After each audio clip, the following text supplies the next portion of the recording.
Hello friends, आज मैं एक कहानी लेके आई हूँ जिसमें मनुष्य के जीवन के बारे में कुछ बातें हैं कि मनुष्य लाखों कमा के भी चैन की सुख क्यों नहीं ले पाता है। मनुष्य का जीवन ऐसा ही करते करते एक दिन क्यों चला जाता है। इसी के बारे में मैं आज कुछ आपसे बात करूँगी। इसी पर एक कहानी है, कृपया पूरा सुने और अच्छी लगे तो पोस्ट जरूर करें।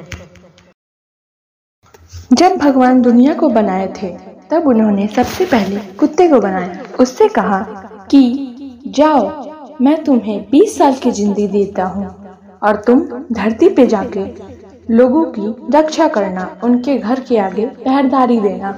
तो कुत्ते ने कहा, प्रभु, मुझे रक्षा करते करते 20 साल कैसे बिताऊंगा?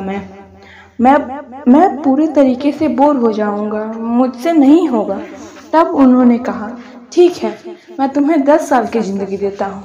कुत्ता खुशी खुशी धरती पर चला आया। उसके बाद भगवान ने बंदर को बनाया। उससे कहा, जाओ, मैं तुम्हें भी 20 साल की जिंदगी देता हूँ, तुम धरती पे लोगों का मनोरंजन करना। तो बंदर ने कहा, मैं मनोरंजन करते करते कैसे 20 साल बिताऊंगा? मैं बस ज़्यादा से ज़्यादा 10 साल ही मनोरंजन कर सकता हूँ। तो भगवान ने उसे भी 10 साल दे दिए। बंदर भी खुशी खुशी धरती पर चला गया। उसके बाद भगवान ने गाय को बनाया। उससे कहा, मैं तुम्हें 60 साल की जिंदगी देता हूँ, जाओ धरती पर खूब मेहनत करो, लोगों को खिलाओ पिलाओ और मेहनत करो। तो गाय ने कहा, मैं 60 साल मेहनत करते करते कैसे बिताऊंगी? मुझसे इतने कठिन परीक्षा क्यों ले रहे हो भगवान? मुझे बस 20 साल की जिंदगी दे दो। तो भगवान ने उसे भी 20 साल की जिंदगी दे दी।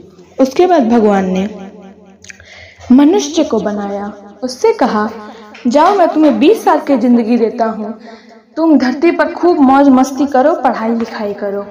तो मनुष्य ने बोला, मुझे मौज मस्ती करने के लिए बस 20 साल, मुझे और जिंदगी दे दो भगवान।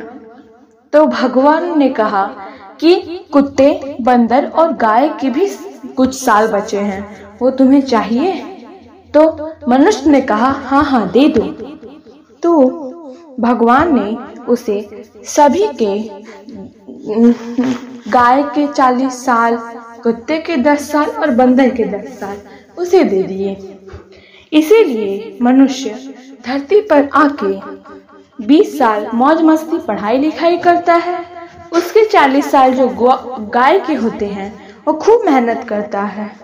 उसके बाद जो 10 साल बंदर के होते हैं वो अपने पोता पोतियों के मनोरंजन करता है, उनके साथ खेलता है। और बाकी के बचे हुए 10 साल जो कि कुत्ते के होते हैं वो गेट के बाहर सो के अपने घर की, अपने बाल बच्चों की रखवाली करता है। Thank you.